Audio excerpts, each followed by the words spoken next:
Hello everybody, my name is Jaswita Princey Quattras and I'm from Mangalore.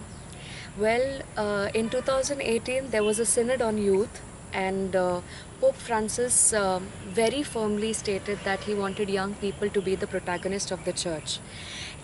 As a fruit of that synod, a body was created, International Youth Advisory Body, and I was chosen as one of the 20 people from all around the world.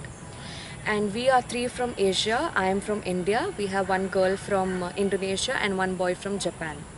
So we were invited to the synod on synodality this time, for the opening ceremony of the synodality this time. And this was one of the most beautiful moments of my life.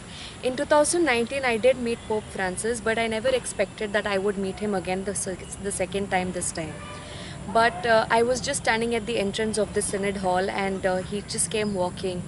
And he came, there was a chapel opposite us. He just bowed down and he turned towards us. You know, we were three of us standing, me from India, my friend from Brazil, and my friend from Portugal. He came to us, he greeted us. We said from which country we are from. He was very happy to see that young people were a part of the synod this time.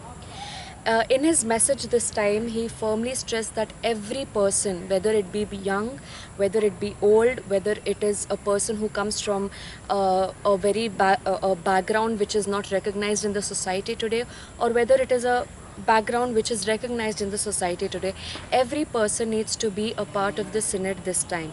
He wants everyone to take part, a active part in the church, in the activities and the programs, not just in the activities and the programs, but also to be a protagonist in the church, to be like leaders, to come forward, to carry out the mission that Jesus Christ gave us.